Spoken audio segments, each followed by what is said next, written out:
Ready? Hello, Yeah. everyone. Good afternoon. Welcome to the podcast, The Art of Beyond Algorithm. This is Alireza Dehghani. I am the host in the podcast. In the Art of Beyond Algorithm, we are going to discuss the soft and meta level skills in the technical roles and engineering roles in general. Of course, others also can receive benefits from these discussions. We are going to review the guest journey and career and try to get into the first-hand experience to understand what we can learn from. For today, we have a very special guest, my friend Mona Johansson. She's engineer and she has done a lot of interesting things in her career and life. So I invited her to join me to share her story. Thank you very much, Mona, for joining the podcast, accepting my invitation. Please start to go through your story. Wonderful. I would like to first thank you again for inviting me and giving me this platform to have a chance to speak to your audience. My name is Mona. My name is Mona Johansson, but I just told you it's a family name I have adopted from my husband, who is a Swedish guy. Otherwise, I was called Khorasani when I was still unmarried. And I am from Iran originally. I'm born and raised there. And in 2013, I moved to Norway as a skilled worker immigrant in the oil field because, here they have oil and we have there we had oil. And luckily enough, the work environment for oil industry is very international. All standards are international. So if you know one place or how to work, then you can adapt to other places. So I moved to Norway, and since there, and then I have been living here in Oslo or around Oslo. That's a very short introduction from my side. Of course, very interesting. It by itself it generates and triggers a lot of interesting questions that I would like to ask you from.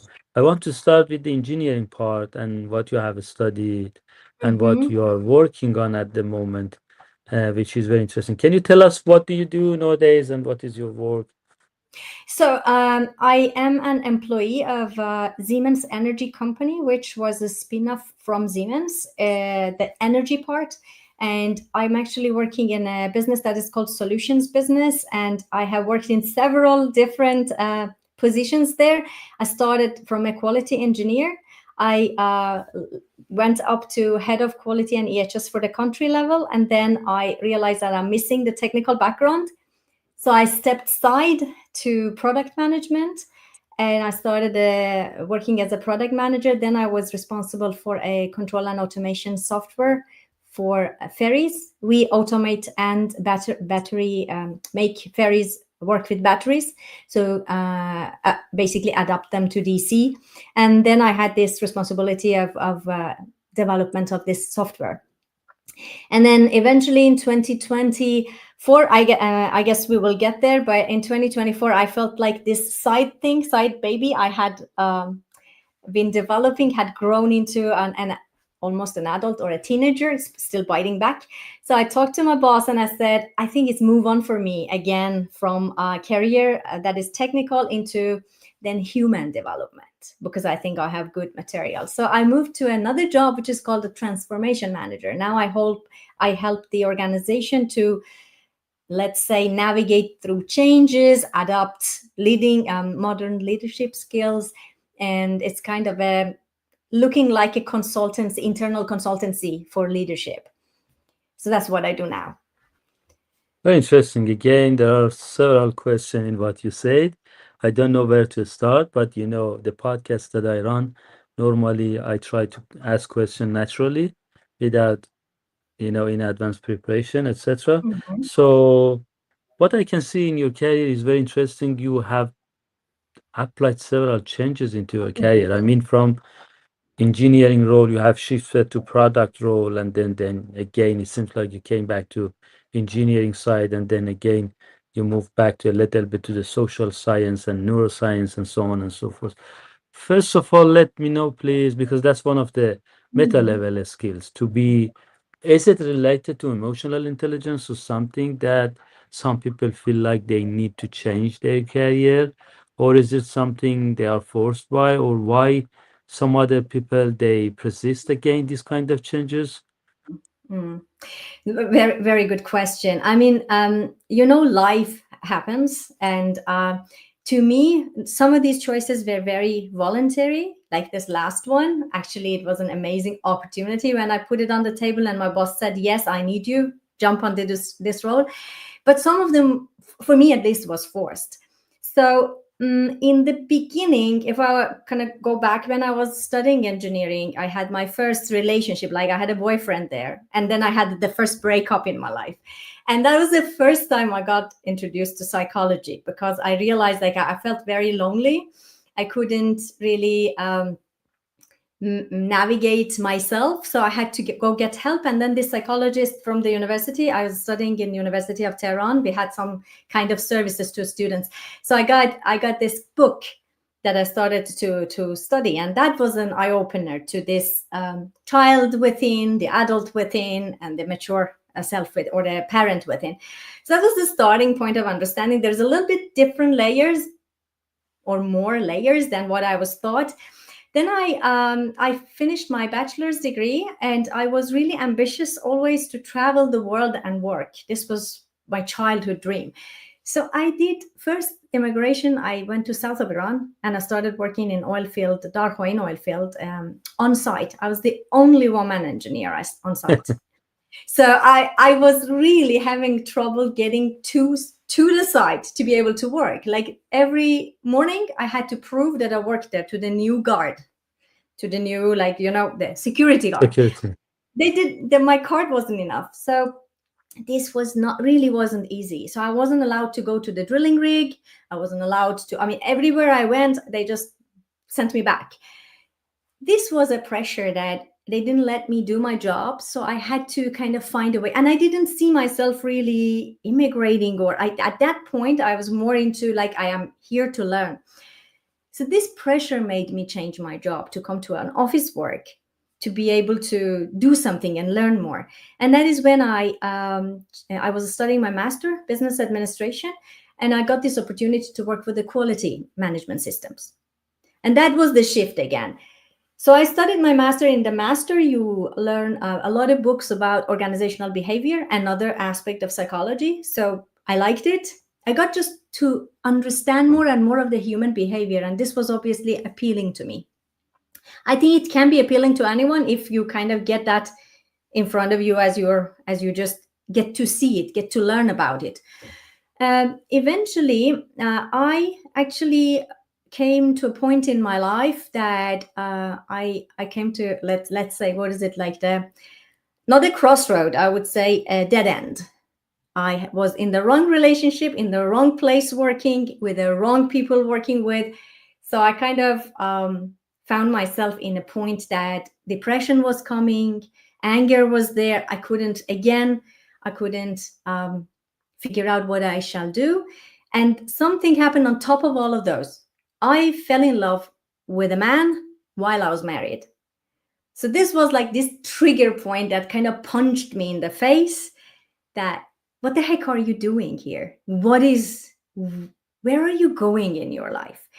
And at that point in time, I think the easiest thing is to just go the shortcut and blame everyone else for what you are, with the situation you are in. But something the back of my head was telling me, you need to figure out why you are in this position in your life. You have done everything right. Everybody told you to study, you did study. Find a job, you found a job. Get married, you got married. What have you done wrong so that you ended up here? That was when I started. And that kick made me start really, really studying self.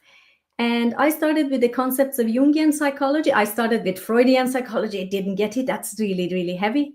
So I transited to Jungian psychology, more of the practical books. And that is actually have a thesis written because of studying myself and writing. So I have a lot of things written about myself in that period that was like opening and opening and opening. And this for me was the reason. And that opened so many new ways of thinking in my head, which then eventually over 10 years got me where I am today. But when you start this journey, every level of awareness you get, that is a new golden trophy that you just keep with yourself. And then that the next step is possible. If you want, I can tell you more, but I will let you ask me. I want to get back to the other question, why some people resist.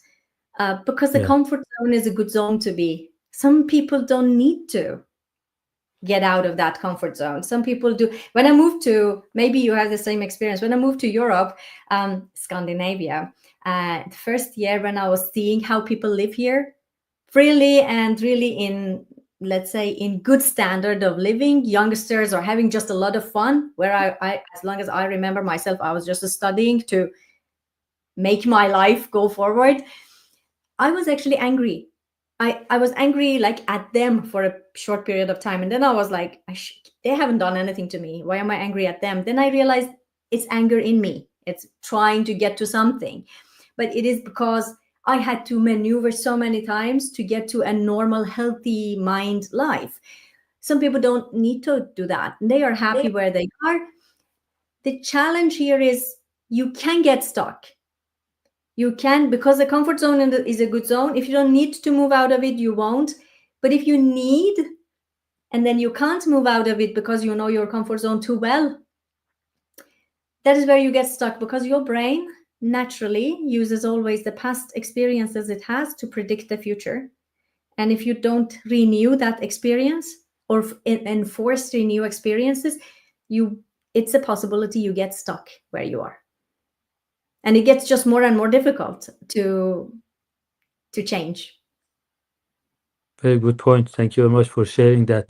By the way, very fascinating story you have had, and very happy to see you have actually gone through a lot of changes and improvement and so on and so forth. As you said, people should dare to go for it. Some people resist against them. But the question is here, that's not always the matter of comfort zone, because by definition, comfort zone is where you feel like comfort and you don't want to go for more, or you don't want to challenge yourself to grow. Because, as you know, very simple diagram, perhaps our audiences also have seen that there are four circles. The inner one is the comfort zone, the next one is the fear zone, the next one is learning zone, and the growth zone. And then as soon as you it is difficult for you to exit the comfort zone, because the fear zone is the next one. And then if you can pass the fear zone, you would be in the learning zone and eventually the growth zone. So it is not always the matter of the comfort zone, but it is because, as I said, comfort zone is a place you feel comfort. But we can see around ourselves a lot of people, they are suffering. I mean, in their personal life, they are suffering. In their career, they are suffering. But it takes long for them to go for the changes. Is it because of insecurity? Is it because of what is the reason? At the end of the day, they are forced to do that, but maybe sometimes it is late. So, what Yes. is the problem and how it can be facilitated? So first of all, I was one of those. I was suffering. I couldn't change until I got to the point that it was a matter of life and death. Right? I literally were terrified if someone finds out, they will kill me. Like that was where I had to push myself to go through what Bob Proctor calls the terror barrier. And the thing is, I just want to say a few words to your audience, because I'm a neuroscience mindset mentor. I really study the modern neuroscience, the predictive processing brain. And when I'm talking about comfort zone, it's just really just a terminology. There's absolutely no comfort zone as for humans. There is a zone that is a familiar zone. It doesn't mean that you're comfortable. That may be the term we should use, the better term, right?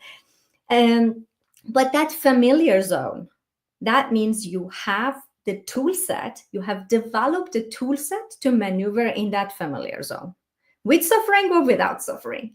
And that it becomes your, let's call it paradigm, your mental programming. There is so many neural pathways that are operating on the, what is it called, the autopilot, as it says in the book, Thinking Fast and Slow. He calls it autopilot. They are so much in autopilot that you are in optimum minimal usage of energy. But our brains is developed. I mean, our brains is evolved to keep us alive. That is then what it is doing. It doesn't need to go any further. However, if we look at the system theory, a system that is closed, it's not that no system is constant. You either get better or you disintegrate. So here is the key point. You are in a familiar zone. If you don't push yourself out of it, you will always be in the familiar zone, and the brain tends to find new challenges in the familiar zone because the brain is evolved to always detect uncertainty and things that doesn't work in your environment. So what the brain does is it goes into your familiar zone and tries to figure out things that, oh, that person I know and I've worked with for 10 years, it feels like I can't trust him anymore. What if he has bad intention? It finds fear points and it shrinks itself. It shrinks its familiar zone into smaller and smaller. And yes, people tend to stay in that familiar zone. It's a matter of saving energy, to be honest, that nothing more than that, saving energy. But we have this tendency, also the force that comes opposite.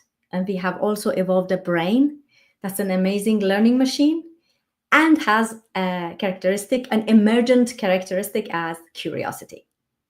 So it's a matter of balancing that curiosity and fear, because always the growth, as you beautifully mentioned, it goes through the fear zone. So if you're not afraid of something that you're doing, you're not going to grow. That just is a big sign. When we talk about goal setting, we talk about that. We say, if that goal is not making you a little bit stressed, that's not a good goal for you. You probably have done it before. So it is in your familiar zone. So this is the way, at least I have learned to trigger the mind to push limit a little bit every day. And if you don't do that, it's a skill set, really. You just go back and then you're not going to stay in one zone. That zone's going to shrink based on the nature. I don't know if I answered you, so push me if I have not. That that was a very good point. First of all, kind of a redefinition or another definition instead of the comfort zone, familiar zone. That's very interesting. So the situation that we are, even if it is not the thing that we are looking for, we feel like comfortable with, not necessarily it is comfortable. So that was one interesting thing that you mentioned. Thank you very much for that. I know there are a lot of factors involved in human natures. So it comes from genetics, it comes from environment, it comes from everything, a lot of factors. But it is really difficult to ask everybody to change, to be brave, to exit the comfort zone, to try the new ideas and so on and so forth. And it is, people are different, but there should be some idea how to at least improve it along the way. As you said, maybe small challenges every day. Yes, absolutely. Go on, please. Absolutely. So for me, it is like I give this advice to anybody who would listen to. First, number one, it's easy steps, but expose yourself to something you're not familiar with every single day. That can be a music you think you don't like or you haven't tried, a book or an article that is not in your mainstream way of thinking, a language, a food that you think you might not like. So even easy steps like that, just live life a little bit more curious than you would otherwise do. These very small steps, every time you expose yourself to something new, you are giving new feed from your sensory inputs to your brain. And that means the brain gets a chance to upgrade itself, its model. And as soon as it's upgrading itself, you're on a healthy path. There will be a day that other challenges will come and then you are ready to take them because you have learned, oh, it wasn't so bad or it wasn't so scary. Travel to places that you haven't traveled before. Talk to people that you haven't talked to before. Like talk to your colleagues that you don't know. Really, really small and easy steps. And then really this is what I do. I'm not advising it to anyone, but this is what I literally do. Every year I put myself 3 areas for challenge. One is what I call mind sharpening or brain sharpening. So it's going to be an area I will study a little bit more, bit in depth. Then there is a challenge always for career, next level career, next step. And then the third one is a health challenge. So every year I put at least 1, 2, sometimes 3 milestones for health. That is either running or something, and then I connect it to competition or something, like a social competition, which I can do it with other people. So I have a deadline, and I have a lot of other people who do that, and I don't need to perform the best of that crowd. I just need to challenge myself to be there and do it. And this is already out of that comfort zone or familiar zone. And I would really say it doesn't have to be difficult, but it has to be consistent. So small steps, but every day. And, we are a dopamine nation. So reward yourself for everything you do. Just get yourself, I don't know, you go always buy a cup of coffee. This day, buy that because you have done something. So just that focus will change the whole meaning of that cup of coffee, and it gives you more dopamine. Trick, trick yourself, in other words. Trick Very, yourself, yeah. very interesting, and yeah, a lot of items in what you said I had in my mind to say. I tried to catch up on some of them. Sorry, guys, if you're following this podcast recently, I have had another podcast in Persian, which I have interviewed 140 beautiful professional people. And so I used to kind of recap what my guest is talking about, which is very interesting. So coming to that, what you said, it is very interesting. So what I learned from you is this lazy human needs to be pushed forward. Otherwise, it's settled down to something which is called comfort zone. So or familiar. So instead, we need to push it forward. And those beautiful small challenges, as you said, I remember my episode with Dr. Professor Afshari, which I will have him in another episode in this podcast very soon, hopefully. He was introducing very similar idea. He was saying, oh, sometimes in the morning I try to brush my teeth with my left hand, if I Yes, normally do that with my, exactly. yeah. Or Exactly. sometimes I try to when I get off the bed, I try to do a little bit like for 5 minutes with closed eyes to try to understand what is around myself. I think the topic of discussion when he was listing this idea was mostly about the creativity and creation, but I get the relationship between these two. But apart from all this, that's what we are talking about in this podcast. That's the meta level. I mean, meta level skills. I mean, we are engineers. We know how to work with the tools. We know how to do AI. We know how to develop models, train models, etc. But we are not good at these things. I think so. One of my former students, he was the best student in the class, but after immigrating to Germany, one day he told me, "You know what? I failed relationships, and I date someone, and it lasts for only 2 weeks." And I told him, "Come on, instead of just trying to solve mathematical problems, you needed to learn a little bit of life lessons." And he was then asking me, "What do you mean by life lessons? Where can I learn them?" I told him, "You should watch movies.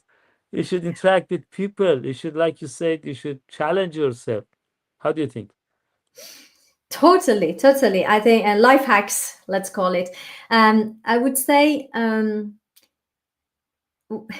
something interesting comes in my mind. I see that people's brain. I mean, again, come from the brain perspective. Let me first say something else to your Okay. audience. I would recommend you to look at yourself as an emergent property. You as a personality is an emergent property of different bodily systems come together. We don't know how it happens. I have not studied that in depth, but I see all of these cellular systems as systems working together to run a life force that will, for a period of time, be in this system, and then for a period of time, it will just leave it. But the brain is not you. That's what I'm trying to say. The brain is a machine you have with other machines that helps you emerge. Look at it from a machine perspective. And this you, who is the emergent property, it doesn't have the singular properties of your system, but it does have more than all of the properties. And that is why I would just like to say it's not the lazy human, it's the lazy brain. It has a job to keep me alive. It will do its best to minimize the energy. And between getting along and getting ahead, the survival, it will find a balance so that because I would not live alone or I would not survive alone, it will find a system that connects human beings together so that we would get along together. But at the same time, it is a unique machine belonging to this you. So it wants to go ahead. It's a matter of balancing it. And then, in order to get ahead, you have to find your balance. Where's my balance? How much I should push? How much I get to, I don't know, challenge myself? But each of us have been trained at least for 18, 19 years before we start to have a kind of a sense of identity and sense of self. Like this you emerges. Actually, now we have information that the neofrontal cortex, it evolves until 25. So it's still evolving when we just leave home and go to start living our lives. This means that now I forgot what I was saying. Now I just lost the whole thing. Yeah. But I wanted to say that think about this as a machine in your service, so that it would help you to become this better and better and better you. And it doesn't have any limitation. I mean, this is not thousands of years ago that you live in the survival issue, in the survival mode. We have opportunities to live better. And the challenge here is that we are actually in safe places, too safe. So our brain doesn't have enough challenges. So it goes about and creates extra challenges that they aren't really challenges. So it just creates that. If you go back to your question, maybe I remember what I wanted to say. Yes, of course. Yeah, Sorry. that's very interesting. But the challenge here, as I said, for mostly for the technical people, mostly some of them, most of them, let's say, I don't know if it is accurate what I'm saying, but most of them, they look like introvert people, Yeah. feel happy of sitting in the corner. I'm very good in training the models. I'm very good in developing this. I'm very good in working with this tool. Why do I need to challenge myself to push forward in terms of mostly the human side of the things? I mean, they feel like what they need to do is to increase their expertise technically rather than human side. But what you are saying is we need to prepare our body and our machine toward the future, because we don't know what are the challenges in life. Now I remembered, actually, you when you said it, it came back to me. No, I was trying to say we are programmed for 17, 18 years by the previous generation, really. And then we are out to live our lives. So a lot of the things that we think we know or we have chosen in life, like what we have studied, a lot of them have been role modeled by other people without we really think about it.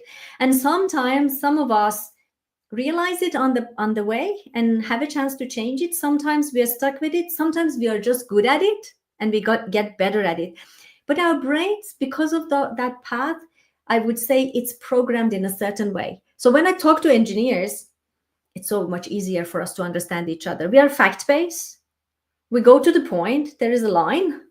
There's A plus B, it's C. Or if A plus B is C, then it's really easy. And I have this fabulous experience. I've worked with some colleagues who have stepped up from this level, which is like technical, in-depth technical experts, into what is called like a product manager role. And they were telling me, I feel lost when I am presenting sales figures because they are not accurate. Why should I be forced to present non-accurate numbers? The brain is so set with facts that it gets distressed when it has to do guesswork. Leadership is really, really about taking risks. There are navigating through uncertainty. And leadership is not only in organizations, Alireza. Leadership is about you take control of your life. And maybe that is why people have to step up for these skill sets, because you need to navigate your life with a with more than just A plus B is C. It is human factor. It's a lot more complicated than mathematics and physics. Actually, mathematics and physics are super easy compared Yeah. to the human nature. Yeah, that's very interesting approach. You actually jump into the next topic, which Mm-hmm. is the personal leadership, or I don't know, whatever you call it, leadership, self-leadership or something. Leadership. Mm. Yeah, so it reminds me the movie Inside Out 2.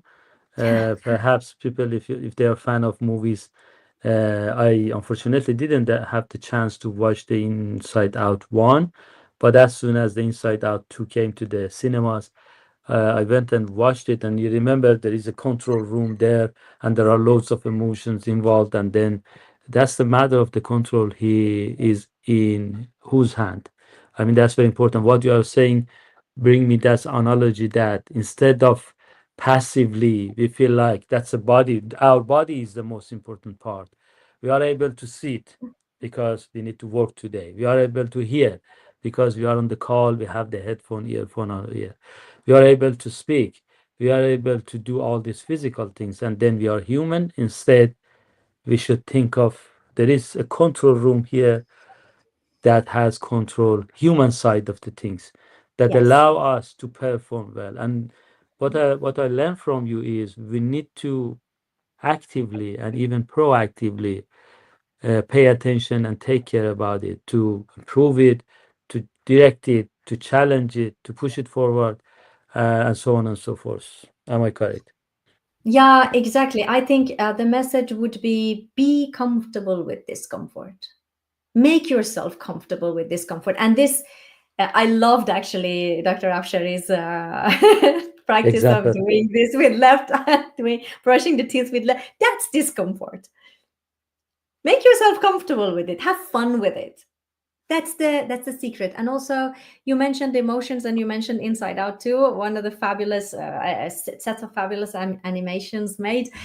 Um, I would like to say that people think, and actually, we do have a webinar 20th of August. We will talk about emotional versus logical, or logical versus emotional. That is where I will talk about the fact that people love to think and see themselves as logical beings. There's this theory that the brain has evolved in three layers, and the last layer is the frontal cortex, and that is where our logic steps up, and that is our difference as a human being to other beings. Well, that's not exactly how things has happened. Especially the first brain is called reptilian brain. We haven't even evolved from reptiles, so that's really a myth theory. The fun fact is, uh, we are not really logical beings that feel. We actually are emotional beings that sometimes thinks. And this is because the emotion Very around in our difficult. bodies is every 2, 3, 5 seconds, it's changing. It's a message. And what Dr. Lisa Feldman Barrett says, which I find very nice, the way she explains it, she says, emotions are guesses from your brain. They're just guesses of, at this state, all of the input from the environment and all of the input from your body comes to a status. This status is closest to a scenario I had in my past experience. And it compares, and based on this comparison, it decides this is a moment of fear or it's a moment of anger. And it gives, emotions are amazing because it's it's a sensory input that gets to all of your body. So if the brain wants to give a message to all body, it uses emotions. If it wants to give message to something else, it uses thoughts. If it wants to give message to a local part of your body, it will produce a hormone, histamine or antihistamine. So they are not really different from the point that this control commander is controlling the body by using these tools it has. And emotions are just one of those tools. Also, the fact that people try to, what is it like, evolve their logical person more and more and more. That is valued in our culture and in our society. Whereas the emotional all of a sudden is not so positive. You Emotions are a summary of your status of your body, and that is actually the basis of decision making. You think you are thinking, making decisions, but emotions have already tampered with that thinking before you think. So this is amazing. Yeah, very interesting. And that's why most of the decisions we make for buying the things are based on emotions, while we Yes. think we are rational. I remember a very famous influencer on this kind of marketing things. He was speaking and he was asking people and telling people, listen, I bet you more than 80%, 90% of the thing you have bought is based on the emotion, not the thing. By the way, another example of those kind of creative, small, pushing forward challenges, etc., was a friend of mine I was working with in a startup. And I remember whenever we used to go for a business travel, etc., I am very bad in navigation myself. If you get my phone and my Google map from me, I definitely will be lost. And he used to say, no, stop it. Let's discover it. I Oh my imagine God. this street would be parallel to other one. If we go there, then if you go left, it would be. That was a lot of fun, and as you said, that was very interesting. Have fun And out there. also, yeah, that's another good example. And I do that sometimes with driving. So Mhm. I say, okay, let's go the street by street to see where we are, and then if we are lost, we will start using Google Maps. Uh, but what you want to, you were explaining, that's again bring me to the Inside Out 2 movie.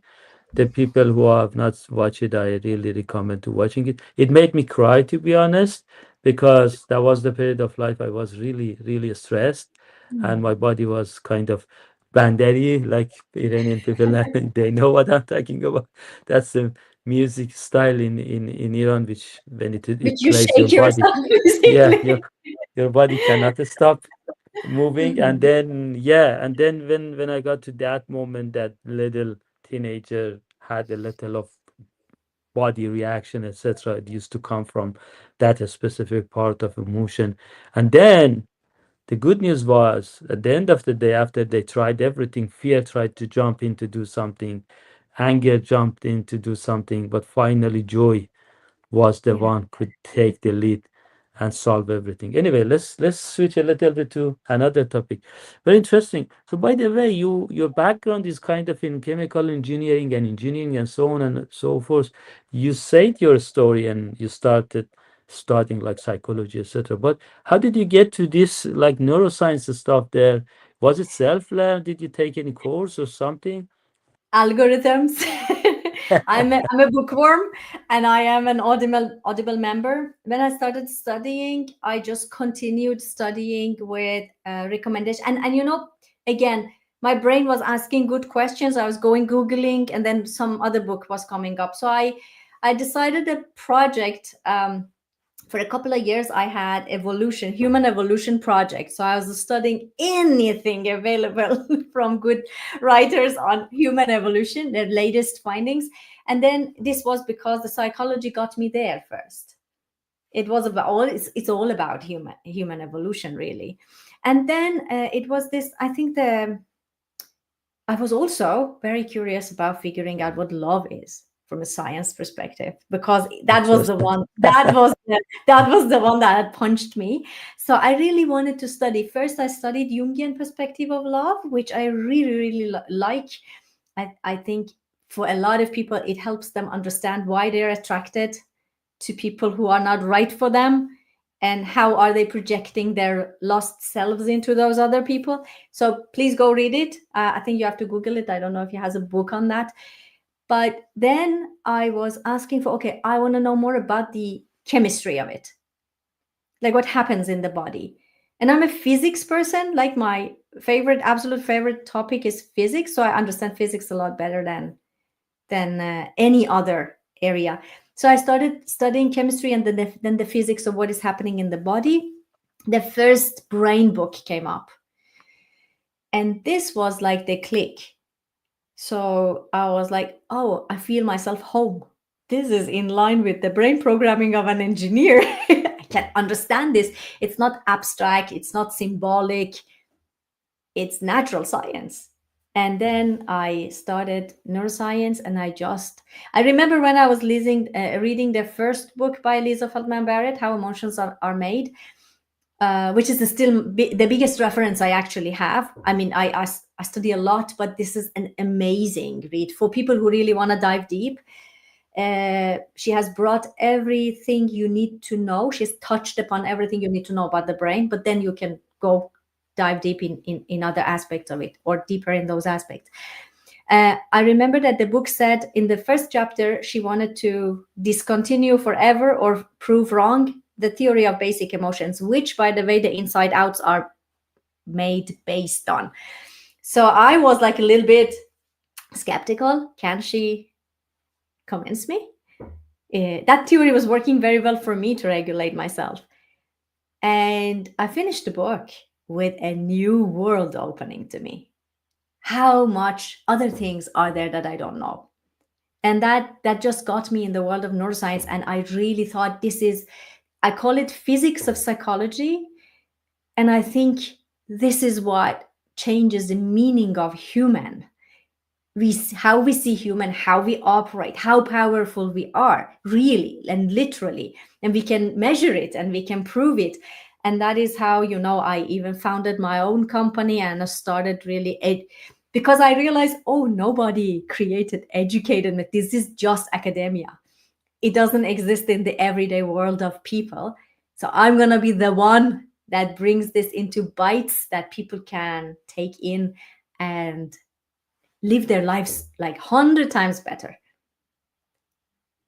Yeah, that's very interesting. Yeah, so it is really fascinating that through like self-learning stuffs, Mm. etc., you have gone through such a long journey. To be honest, I've talked some people with the specialty in neuroscience, and they have given the credit to you as a person without the degree. You know what you are talking about, which was really interesting.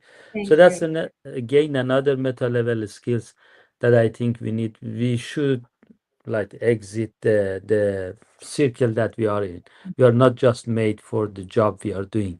So Oh, there are a lot of things. So it is interesting to see what actually surprised us, what grabs our attention to start understanding about. And eventually, as you mentioned yourself, as far as I know, you started thinking how it can be like wrapped up as a product to help people, etc. Tell me a little bit about that. So what was that journey, and then what happened next, and what is now? Mm. So this happened first time. I think I found myself have bought an apartment, and for the first time, like, I managed to stand on my feet. By the way, I just say this for the audience to know, when I moved to Norway, I got a divorce. And to get that divorce as an Iranian woman, I had to sign everything to my husband's name, so he would sign the Oh, divorce. So I started like below zero in Norway, all alone. And 2017 was the time that I found myself having a satisfying life. Um, I was telling my friends, I think I can get anything if I put my mind into it. Like, no limit exists anymore. And then I started thinking, why didn't they teach me these things before? It was just about learning these skills. And I think 2018, 19, I did these projects, as I told you, like the project on human evolution, project on X and Y. And then I met a friend of mine in a actually skiing tour, skiing weekend, and she, because I had arranged that ski trip with 4 other girls, for her it was like incredible that I'm doing so much all alone. And she told me, Mona, Iranian women have to see your lifestyle. Do you know about Instagram, social media blogging? And I said no. I was not almost non-active on social media. And she had a crash course with me 1 hour and said, you should be here. Tell people what you do. And that's what I did. I started. And this ended up in about 2022. I remember I told my husband, this I want to, because I started creating small educational material step by step. And I was a product manager. So I knew how you manage a product. There's also skill sets from the technical background. So it's always the result of a lot of things coming together. But I wasn't that good, to be honest. So it took quite a while and a lot of trial and errors to finally come down to, what is this product? How should it look like? What is the journey? This I call it a success system. What is the journey? From where should I start, and where should I let people go? And this we're still working on, but I think it was last year, February, that I was very serious and I founded the company and I started really talking about it everywhere. And I started rolling out my courses in English. The material I had collected, I put together and I created modules. I also, again, from my software background, I was like, now I am gonna make modular products that can be Lego bricks, and then you can make any Lego you want with. So if you feel like you need to know more about target setting, you can get 3 topics related to target setting plus a couple of neuroscience related ones. That is, they're all entangled with neuroscience, but then you can get a package for yourself. I will not tell you this is prescriptive. The only thing that I actually do prescribe to people, I say, if you want to start with me, I recommend you start with the course that I call, in English, I call the leadership mindset. And that is where I take you back to a 0 point where you can evolve. And in Persian, I actually call it the worthy you. And it is all about understanding your potential and your worth and trying to connect that to a need in the world, because that would let your flow zone start. Then you can be in the flow. So now we are having a female leadership program running with a cohort. We have a pilot course for generic for mindset, leadership mindset, going on with the pilot group. And we have also individual courses for people who want to take them. I think we have gone really far in 1 year, but also the power of the mind have brought an amazing team together, which I could not even imagine. February 2024. I couldn't. Very interesting.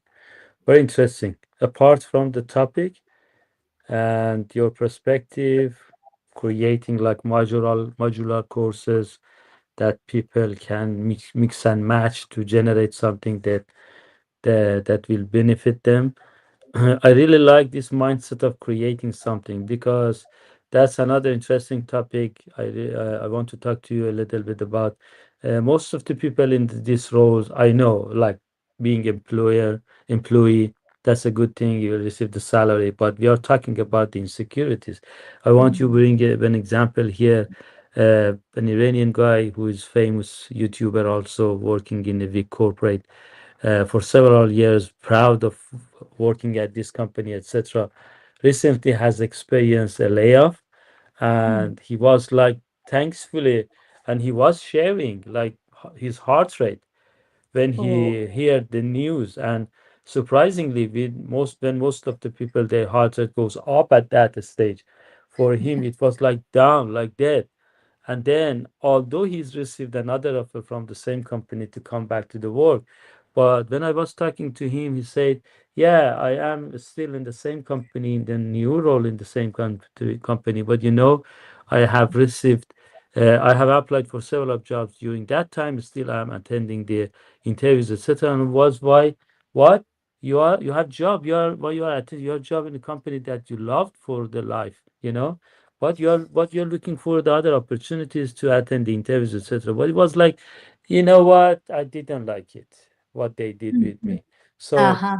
that aspect, that a lot of us also, we would like to have like a job, being employee of a good company to receive a lot of benefits and so on and so forth. But I feel like a lot of people start thinking, and then this guy was saying, "Oh, I want to start teaching something because I'm a good Mm. teacher." And I Mm. have seen some other professionals in my other podcast, in the Persian one. I've seen they start going for coaching. I see they start doing the thing. It looks like that's another meta level skill that I want to talk a little bit about. It seems like that's something people underestimate it until they fall into the situation. They feel like, no, enough is enough. I don't want to continue that rat race. I want to have something for myself. But the problem, unfortunately, they didn't invest in anything. That's too late. It's not like easily you can make something. It takes time. to develop a business, like educational business, consultancy business, coaching, and so on. What is your word about that? I see you are so close to leave your full-time job, etc. If I'm correct. Crossing fingers, yes.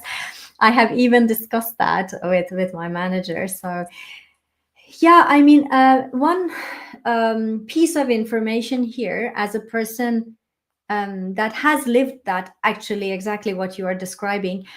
Um, I also got a business coach for myself to be able to do this transit, to shift my, I mean, you know, a lot of things. I had the material, and it was, she was pretty expensive. She was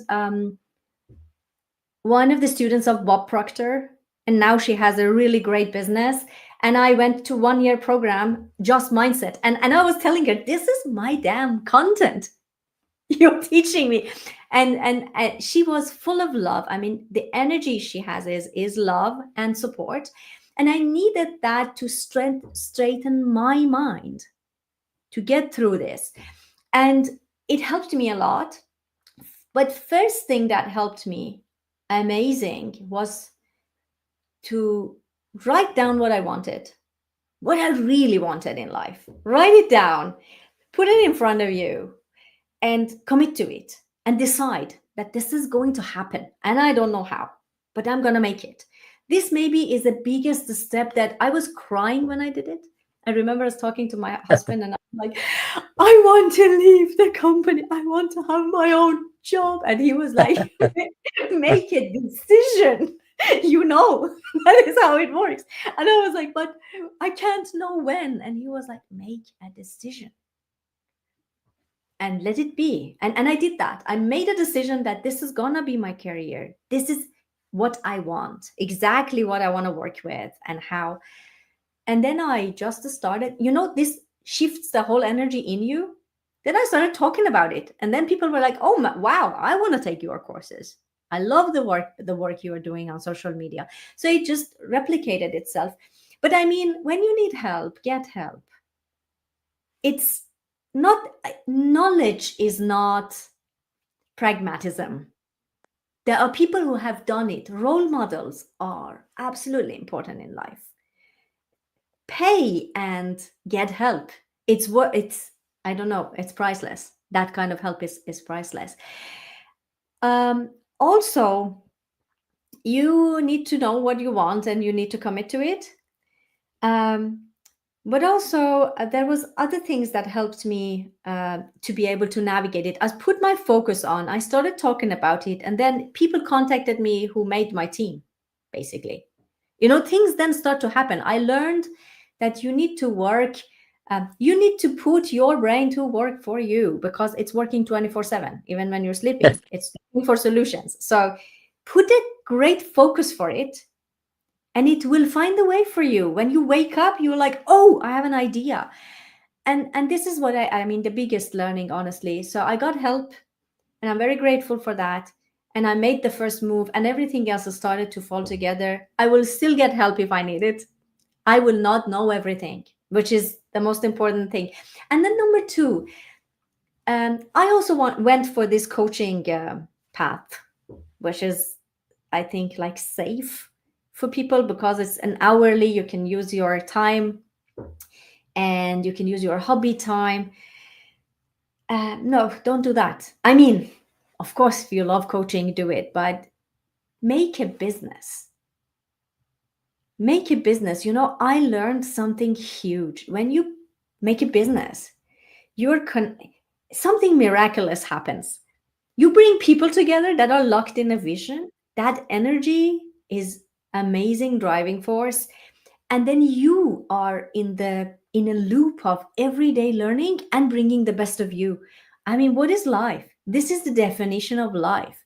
Be at your highest, best energy and give it to others in terms of, in the form of services. So this was maybe the biggest thing I learned from the Bob Proctor's legacy course, Mindset Mentorship, and the fact that I need to just make a decision, commit to that, and believe in it. Oh, it was a lot of things I learned when I talk about it, but that is exactly now what I teach. I mean, I help people get there, and Very it's possible. interesting. I just want to say to people that it's not as difficult as you think. From the point you are sitting, you just see one hill. When you go up that hill, you will see the rest of the path. So you don't know from where you are standing. You think it's huge, but it's not, it doesn't need to be as bad as you think. Yeah, exactly. Thanks for elaborating on that. It is getting really popular. So, my guest in the previous episode, Dr. Manfredi, he is another example. He has shifted to like this consultancy, freelancing AI Mm-hmm. engineer role because and also, I was talking to a future guest of this podcast, and he was mentioning a co-colleague we have had, and he said he's working as a consultant at the moment. And he asked me, "Do you remember him?" And I said, look, name looks familiar to me, but I don't remember the face." But then after that, I checked the LinkedIn to see if I can find him. Unfortunately, he didn't have any picture on his profile, but at least I could remember. I could find the company we were working together in his profile, etc. But then I realized he has jumped into that consultancy role also. So late or soon, it will happen to everybody because we are living in the era that we are looking for autonomy, we are looking for freedom. Okay, freedom looks like a little bit sexy word, but what I want to say, it is interesting, isn't it, if you have an online job that allow you to work from somewhere else. I mean, if for example you can live a lifestyle in Dublin with 6,000 euro per month, then you can live the same lifestyle with 3,000 euro in Budapest. Then if you can have a business that can give you that 3,000 euro, which allow you to live in Budapest without working for others. But if you want to stay in Dublin, with that money you cannot afford it. So what is the solution in front of you? And as we discussed, we can start it early. I mean, at some stage of their life, we feel like, oh, we don't like it. Oh, this is not something I'm looking for. We had a US intern. He finished today. That was his last day, and I was asking him about what would be the role you are looking for, etc. And I asked him, is it something you think might be something online you want to do expertise to? Nowadays, the whole career is changed. I mean, the portfolio career is one topic, and apart from that, online opportunities are huge. But people underestimate it. They say like, "Oh, it is not the time of what we can start doing something," as you say, and also Yes. the what you said. As soon as you start, everything emerges toward Mhm. that. It reminds me the red car phenomena. Mhm. When you think of a red car, as soon as you Yes, exit and you the see all house, the red cars. you see That's all the correct. red cars. You know Correct. that's exactly. And don't you That's what I start you mean. start That's what I mean by putting your brain to work for you. You give it one focus, it will find all of them for you. It's really how the brain works. Give it one focus, it will work for you when you're sleeping. And it's actually powerful computational power as well. Uh, you said something that was very interesting, brought something in my mind. Um yes, the world has changed. And I was once having a seminar and I was teaching Ikigai.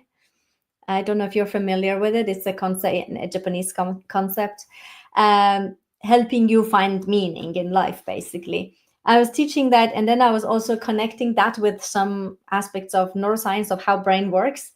And one of the people in the seminar asked, "Can I ask you a question? Do you think if we learn all of this, anyone would ever work for a corporate?" And I was like, I don't know, but I don't think that's my problem.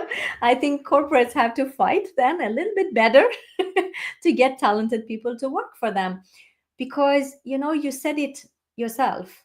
The world is opening up flexible opportunities for people who want it.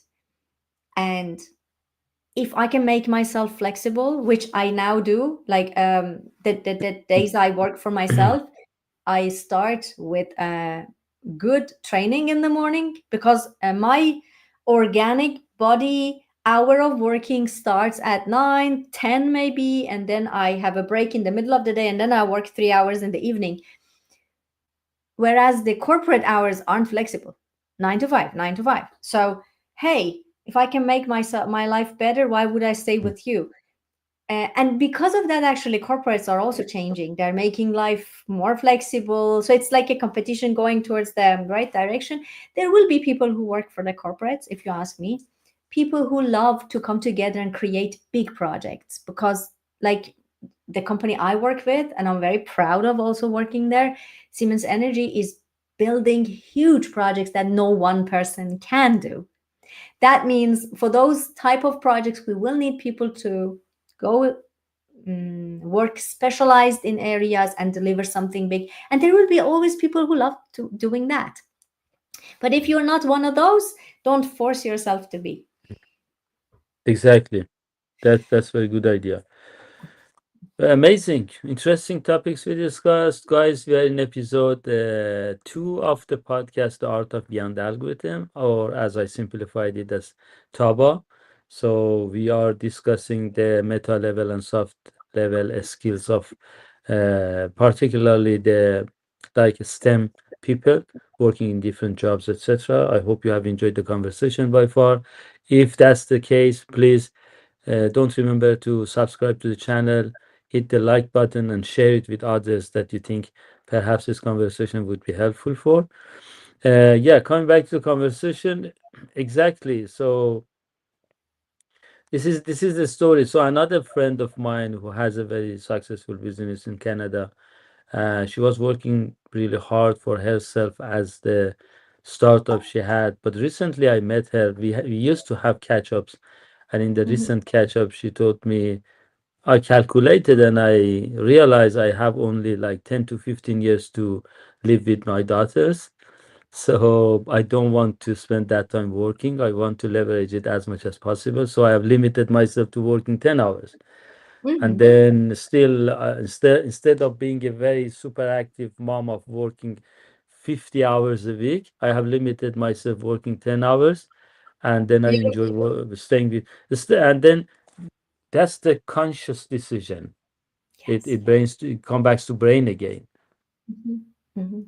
And it's always a give and a take. You get something, you miss something. It's like a trade, and that is why I said it before that every person have to find their own balance. Hmm. And it starts from really being true to yourself and asking yourself, what do I want from this life? We are Yeah, living in a period of time that we are privileged to be able to ask that question and we can answer that.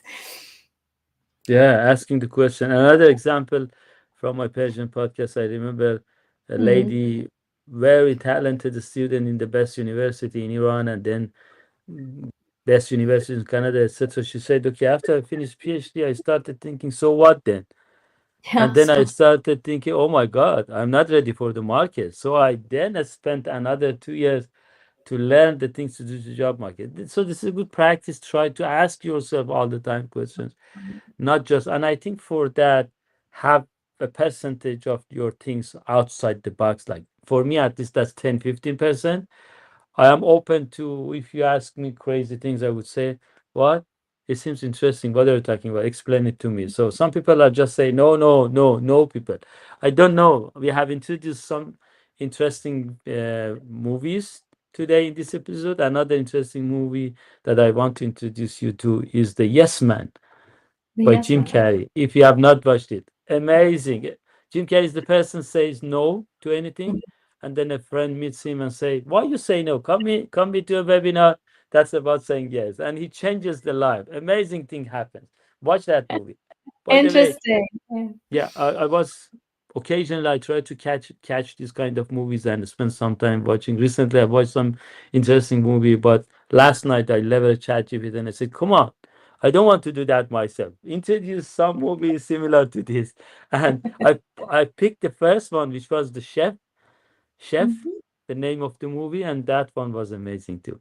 Great. So we are almost there. A lot of interesting topics we discussed. Don't forget, guys, please to subscribe to Substack newsletter. In there, not only we put the audio version of the episode, but also we will add the whole like extracted information about the episode with kind of a blog posting, which is Mhm. kind of added value to what we discussed here.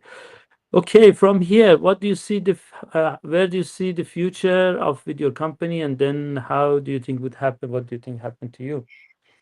I think that is my future, me and my company together. I'm envisioning that I'm hiring my husband in too at some point. Family I'm company. envisioning a lot of great things, and I always say in this interview question that they say, "What where do you see yourself in 5 years?" I was like, "What the heck? I don't see myself anywhere in 5 years. There's so many opportunities." So I'm open for all of those opportunities, but I have a vision and a mission, and that is to bring this material that I have absorbed and loved and grown through to other people. So that is going to be what I will work with. Of course, that's very interesting. What you do with love, a lot of people in the world also would love it. And the interview thing that you said brings me to another movie that I recently watched, The Intern. Robert De Niro plays the role. The Yes, I've company seen is, that one. oh my God, that's amazing. The company It is is. looking for senior interns. And then in the interview, the guy, that's a young guy actually, like 20 years old, asked Robert De Niro, who is 70 years old, where do you see yourself in 10 years? And he look at him and says, 10 years, I'm 70 years now. And the guy say, okay, wrong. I see that's a wrong question. Sorry. It's such a wrong question, actually. It should be forbidden. Yeah. Good, great. And if you want to introduce something to us, like the toolkits, tools, anything at all, you have introduced some books already. Anything you want to introduce? I think the if people want to take one thing from this conversation that would make them really ready every step for accepting challenges and changes better in their life is that make something new in your day, something that you are not familiar with, whatever that could be. But do that, make that a practice, Yeah, and I think that would you be the best, easiest tool to take with you. exactly. And I think it would be available if people want to reach out to check your website. We Absolutely. put them all the description, but I think it would be available to help them, isn't it? Absolutely. Please do check. I am Mona Johansson on LinkedIn. You can find me. I guess they can find my name through you. And then please check the website. Dynamicmindset.co is the website. And also you can reach out to us via WhatsApp, but all the information is in the website. So you can just write to us and we will answer you. Also via Great. LinkedIn, they can book us for any conversation discussion if it suits them. Awesome. The best way is to give away and is to generate the network. Great. Thank you. In my Absolutely. other podcasts, I normally go 3 hours, 4 hours, 5 hours. But I promised everybody this podcast would be between 1 hour, 1 hour, 15 minutes. The last giveaway comment, Mona, you want to make before we say goodbye? Yes, I have something I really want to give here. There is two forces that drives human beings. It's either insecurity, which comes from fear, or courage, which comes from love. Choose to be the person that is driven by love. That will enlighten your life a lot more than you can imagine. Great, awesome, interesting. Okay, guys, have a very nice day. I'll say goodbye with Mona John. I'll see you Thank next week you. in the